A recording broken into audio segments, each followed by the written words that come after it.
Hello everyone, j'espère que vous allez très très bien.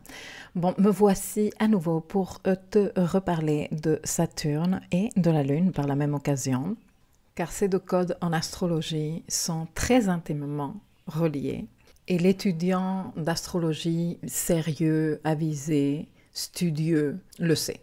Que Saturne a de nombreux détracteurs dans le monde aujourd'hui, ça c'est bien connu. Il y a de nombreuses raisons pour que ceci soit ainsi.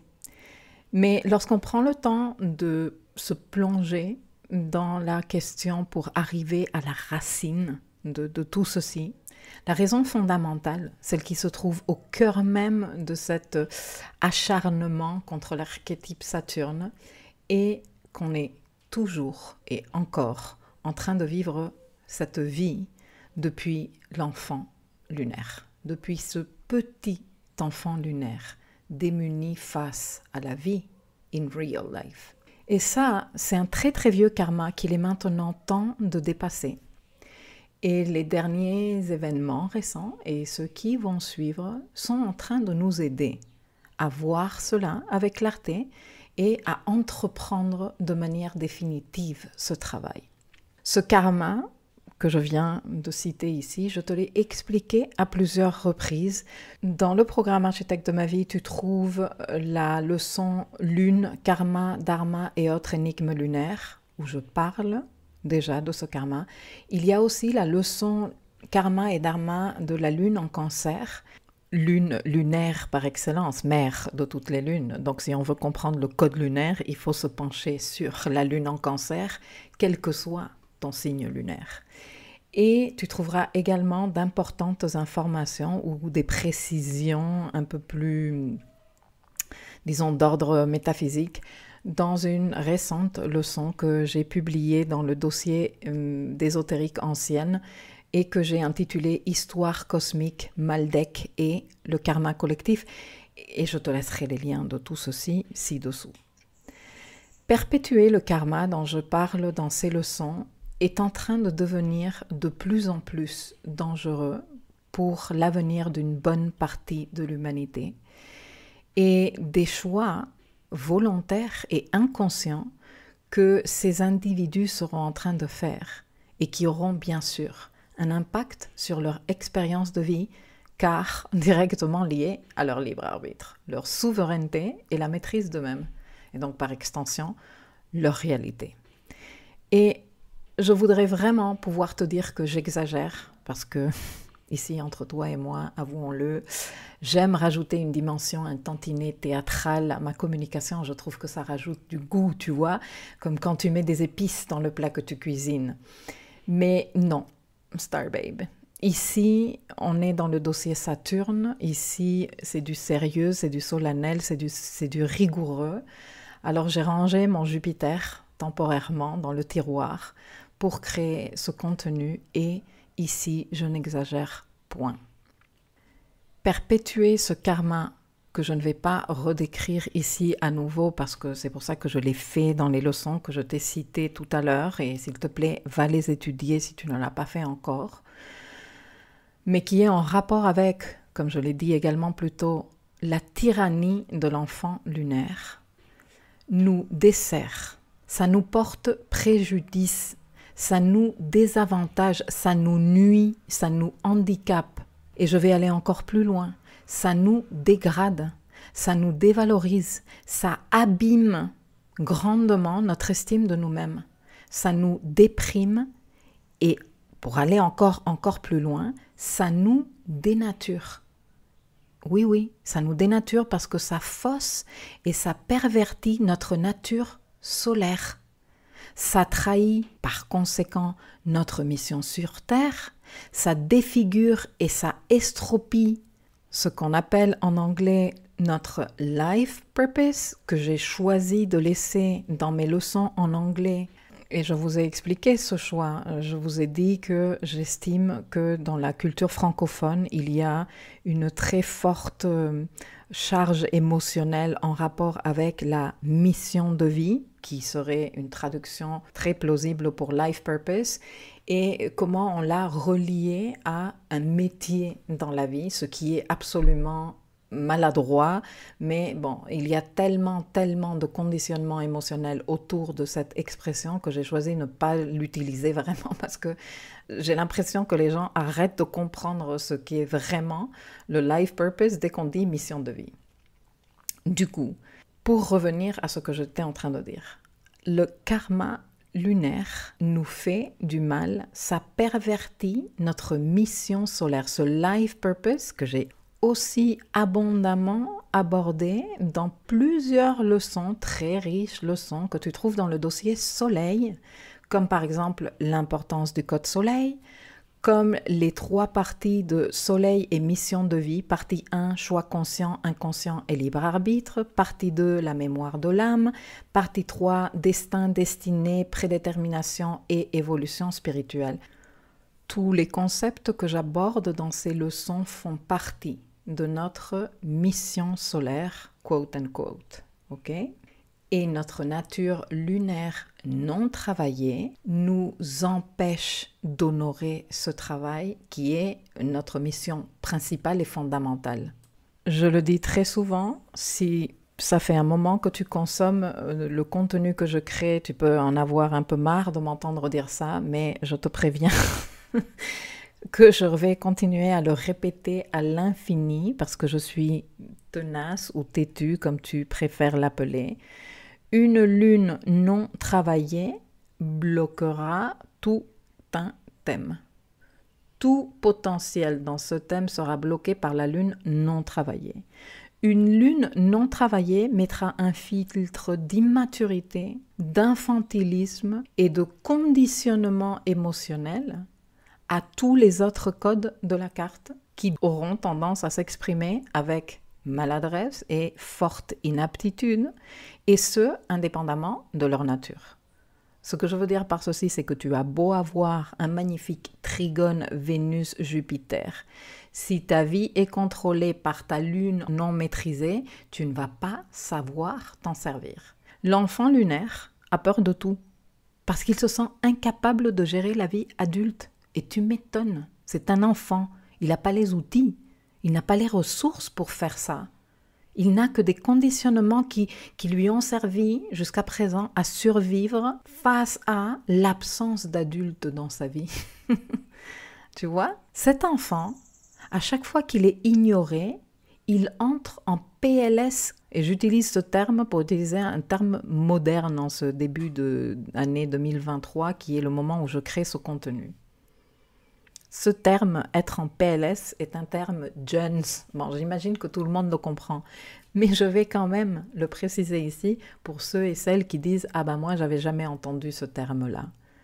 PLS, position latérale de sécurité, qui est une position dans les premiers secours, la plus conseillée pour les personnes qui viennent de subir un traumatisme ou un accident grave, a été adoptée comme expression urbaine d'une souffrance subie où la personne en question est au plus mal de son être. D'autres expressions synonymes, être dans le mal, je suis dans le mal, je suis en PLS, je suis dans le mal, je ne suis pas bien, je suis au fond du gouffre, je suis en situation d'impuissance après avoir subi une très forte contrainte, je ne fonctionne plus normalement. D'ailleurs, quand je préparais la trame pour cette leçon et que j'allais regarder quand même un tout petit peu dans le net quelles étaient les définitions de être en PLS par les jeunes qui les emploient, j'ai trouvé une photo hyper parlante que je te laisserai dans l'article qui accompagnera cet audio et qui t'explique très bien graphiquement qu'est-ce que c'est que d'être en PLS. Alors voilà, va regarder la photo et dis « Ah ok, quand est-ce que je me sens comme ça ? Quand est-ce que je me sens au fond du gouffre? Quand est-ce que je sens que je ne fonctionne plus normalement? Quand est-ce que je me sens dans une situation d'impuissance totale? Quand est-ce que je ne suis pas bien? Quand est-ce que je suis en souffrance dans le mal? Eh bien, quand tu es en train d'obliger ton enfant lunaire à s'occuper de ta vie d'adulte. On est en PLS lunaire quand on fait ça. Quand on ignore cet enfant. Quand on fait aucun cas à ses besoins, à ses appels à l'aide, quand on se résiste à incarner l'adulte intérieur et à faire le boulot nécessaire pour qu'il prenne la place qui lui correspond et donc puisse apaiser cet enfant, c'est là qu'on vit éteint, frustré. Tu vois, c'est là que viennent ces personnes me demander des consultations en astrologie, qui veulent faire des choses lumineuses, épanouissantes dans leur vie, mais qui sont complètement happés par la surréaction émotionnelle de leur enfant lunaire face à la tâche de devoir être adulte. Parce que ce n'est pas à l'enfant de jouer à faire l'adulte, c'est à l'adulte d'être adulte et de dire à l'enfant « Et je gère, t'inquiète, on va s'en sortir, je sais ce que je suis en train de faire ». Lorsqu'il n'y a pas ce dialogue, soit parce que l'adulte n'existe pas, soit parce que l'adulte ignore complètement l'enfant lunaire, etc., etc., on vit en frustration, en dévalorisation. Et c'est vraiment déprimant. La lune non travaillée est un enfant blessé, abusé, farouche et intransigeant. T'imagines laisser ta vie dans les mains d'un gamin de 3 ans, complètement alarmé face à tout ce qui représente la vie d'un adulte. Mais tu sais quoi, c'est ce qui se fait de manière générale. C'est pour ça qu'il y a autant de catastrophes relationnelles. Parce que ce n'est pas des adultes en relation, c'est des enfants lunaires en relation. C'est pour ça que je me vexe, je pète un câble, je claque la porte, je me sens complètement abandonnée, non aimée, non vue, etc., etc. Bon, moi, je pourrais parler pendant des heures et des heures sur les dommages de la surprésence de l'enfant lunaire dans notre société à tous les niveaux. Et bien sûr que ce que je viens de dire n'est pas à prendre, s'il te plaît, dans l'absolu, un petit peu d'adulteté et de maturité aussi quand nous consommons l'information, parce que nous pouvons maîtriser certains secteurs de notre vie et nous en sortir plus ou moins bien. Mais de manière générale, l'enfant lunaire est beaucoup trop présent et en même temps non vu, non considéré et par conséquent non intégré. Et donc, il gît au fond de nous, il nous hante. C'est une partie fondamentale de ce que Jung a dénommé l'ombre. Et ceci, je l'ai également abordé dans le dossier Shadow Work, je l'ai également abordé dans le dossier Pluton, Pluton étant une autre facette de cette ombre que Jung a décrite. Mais voilà, c'est pour cette raison-ci que de temps en temps, je reçois des demandes de consultation du type « Je me sens complètement bloquée, je me sens incapable de dépasser ce moment de ma vie, je ne sais pas comment grandir, comment mûrir, comment me saisir de ma vie, comment reprendre la main sur mon projet de vie personnel, professionnel, relationnel ». Et pourtant, j'ai de nombreuses formations, ça fait des années que j'étudie l'astro, la numérologie, le human design, j'ai fait des formations en ci, je suis coach en ça, je blablabla, et je n'arrive pas à réaliser quelque chose de concret pour moi. Je n'arrive pas à voir la valeur de ce que j'ai à apporter. Je n'arrive pas à faire tenir dans la matière mes relations, par exemple, quand la consultation est de type relationnel. Je n'arrive pas à m'en sortir financièrement quand la consultation est de type financier ou professionnel. Je n'arrive pas à prendre ma place dans ma famille. Enfin, voilà, les situations sont multiples, mais elles reviennent toutes à la même situation. L'enfant lunaire qui, d'un côté, a toute la main sur la vie de la personne et de l'autre côté est non vu, non intégré, non travaillé, non guéri par celui qui devrait être en train de faire ça, qui est l'adulte intérieur. Lorsque c'est la lune non maîtrisée qui commande sur ton thème et par extension sur ta vie, Mercure, au lieu de te servir lumineusement pour apprendre, pour ordonner ta pensée, pour créer des structures mentales qui te permettent d'intégrer tes apprentissages, de les répliquer, de les ordonner, pour avoir des idées, les développer, etc., etc. C'est-à-dire toutes ces compétences mentales et intellectuelles que représente Mercure, il deviendra chaotique source de salade mentale, de rumination, ça c'est très lunaire, la rumination, très Mercure-Lune, de questionnement stérile. Ça c'est encore un truc que j'aborde régulièrement avec mes coachés. Les questions qu'on se pose avec un Mercure totalement lunarisé, qui sont complètement stériles et qui nous mettent dans des états émotionnels dégradants, dévalorisants et qui nous minent tout jus mental, émotionnel et même de l'énergie vitale.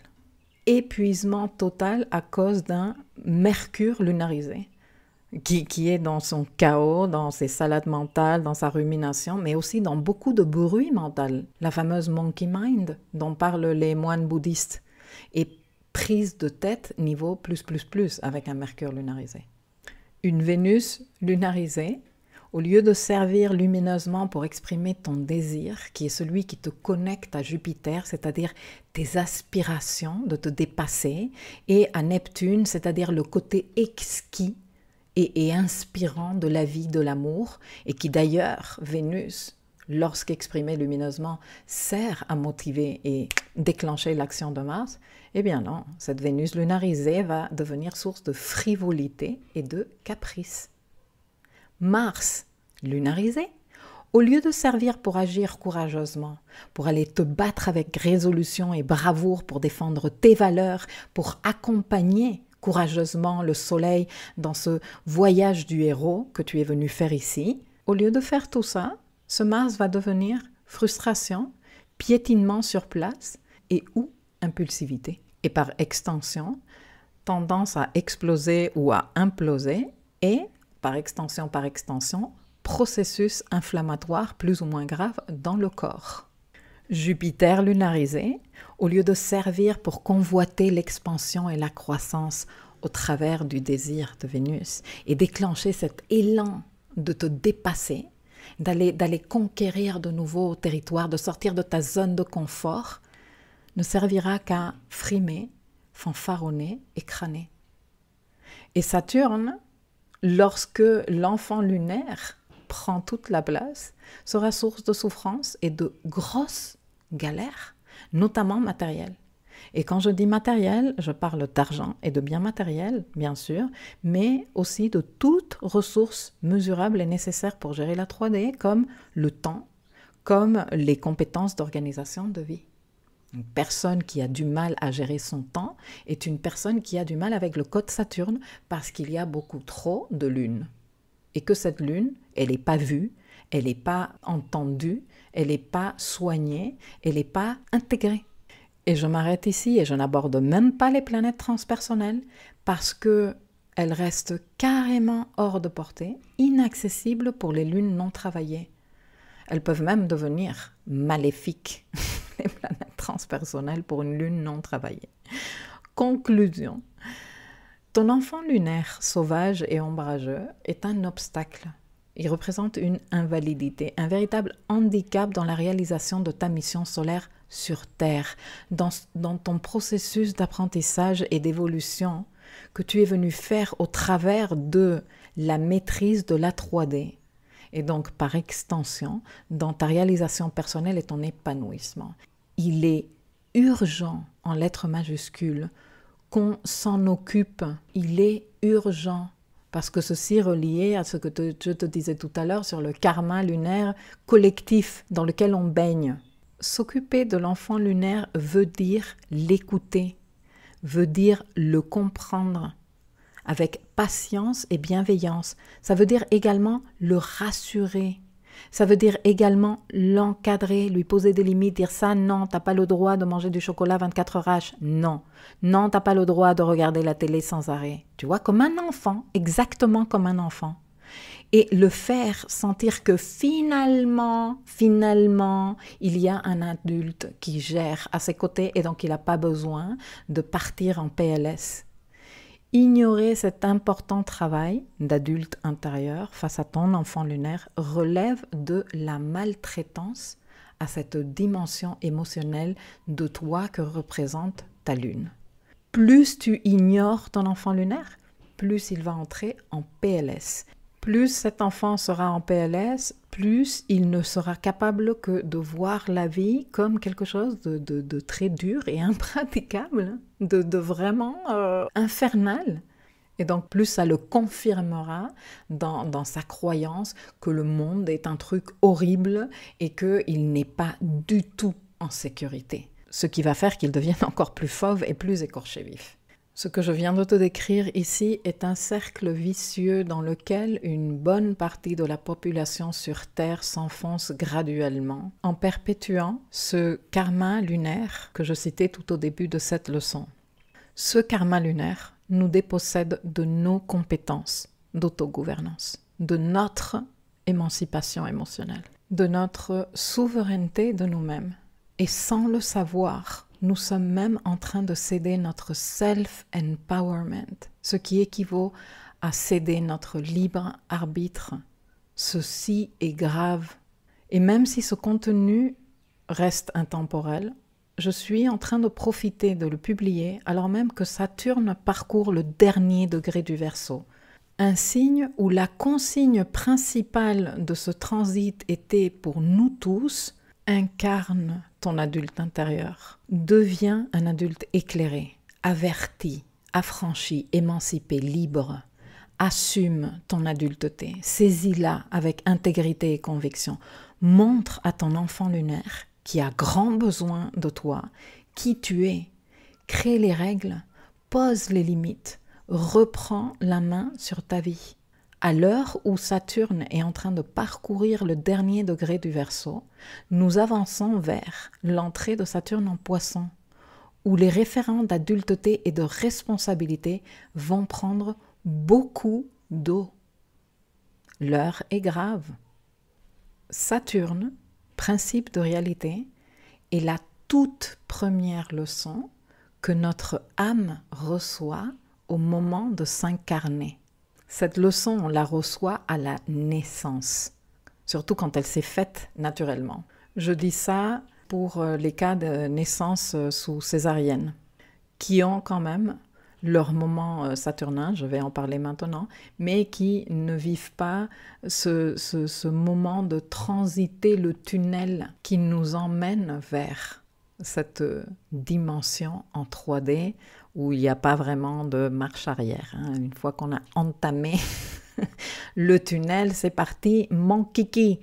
Mais tu vois, on est dans cet état de communion avec le tout, un état de grand bien-être préconscient dans l'utérus de notre maman, la mère, qui est ce portail quantique de vie indispensable à la constitution de notre nature multidimensionnelle et dont je ne tarderai pas beaucoup à t'en parler parce que c'est super important, surtout compte tenu de ce que l'on est en train de vivre déjà et ce qui suivra.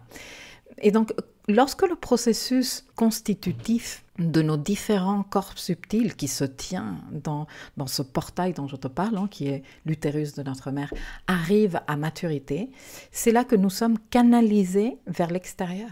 Mais ce passage dans lequel nous sommes serrés, compressés, dans lequel nous devons fournir un effort monumental pour terminer de prendre la vie physique, est très difficile.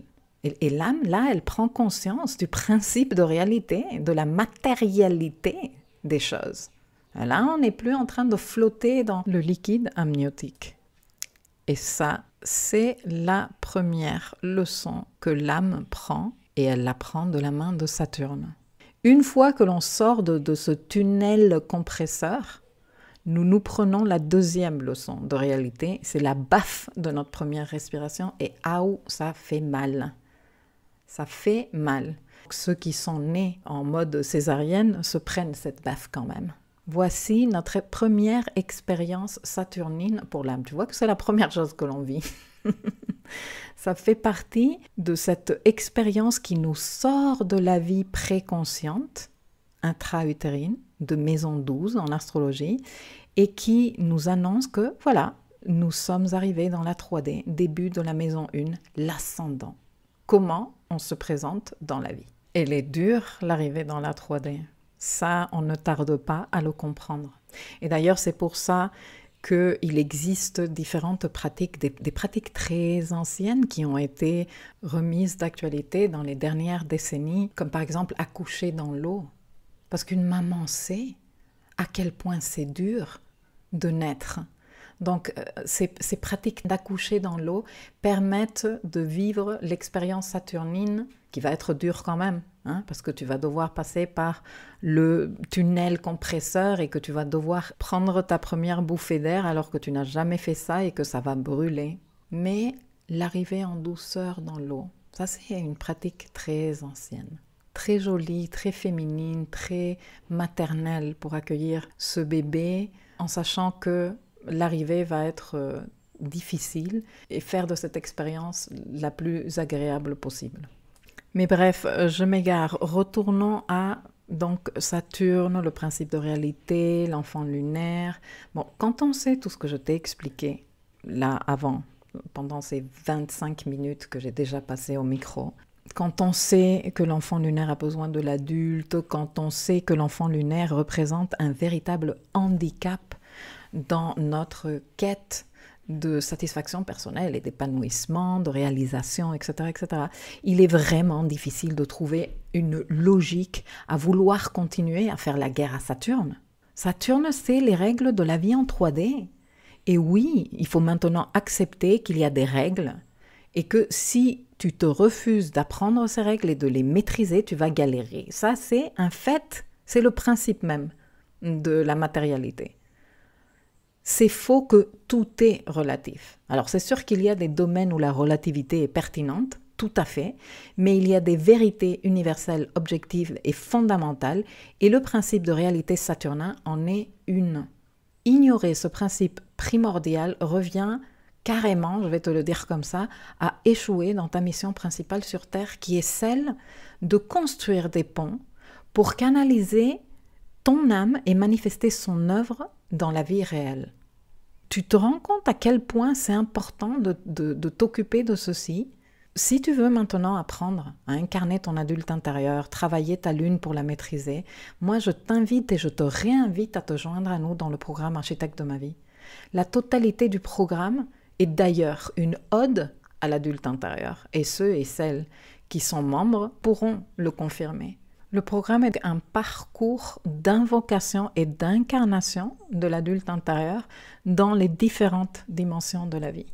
Car avec ce programme, je me suis donné pour mission de t'enseigner à reconnecter avec ton self-empowerment, de t'accompagner à retrouver des voies de connexion à ta souveraineté intérieure, de te transmettre les outils et les moyens pour que tu arrives à vivre en cohérence avec toi-même, et tout ceci dans le but de te soutenir et de t'épauler dans ce travail de soul bridging qui consiste à bâtir des ponts solides entre ton âme et ta dimension corporelle et matérielle.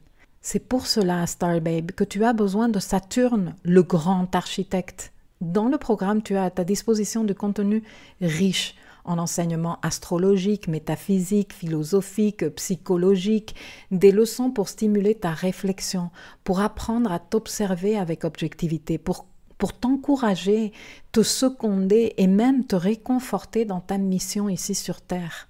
Mais en plus, tu as des dossiers spécifiques Lune et Saturne pour étudier plus sérieusement ces archétypes et faire un véritable level up de tes compétences. Viens te joindre à nous. Arrête de contourner le boulot. Donne-toi l'opportunité d'incarner cet adulte intérieur lumineux qui va être capable de mettre de l'ordre, encadrer l'enfant lunaire, le rassurer et matérialiser des trucs super chouettes dans ta vie. Souviens-toi que grâce à ce boulot, tu permets également que tous les autres archétypes qui sont présents dans ce contrat sacré avec toi-même que représente ton thème astral expriment leur potentiel de manière lumineuse. Affranchis-les de l'emprise lunaire, s'il te plaît, et aide-nous par la même occasion. Participe avec cette contribution à nous aider à dépasser collectivement ce karma lunaire que l'on traîne depuis maintenant des milliers et des milliers d'années. Pour plus d'informations, je te laisserai tous les liens pertinents dans la boîte d'infos ci-dessous. en espérant comme toujours que ces enseignements t'apportent de la lumière, qu'ils te soient utiles, qu'ils te soient inspirants et profitables, et que tu saches les mettre au service de ton apprentissage, de ta conscience, de ton évolution, de ton épanouissement et de ton self-empowerment. À très vite.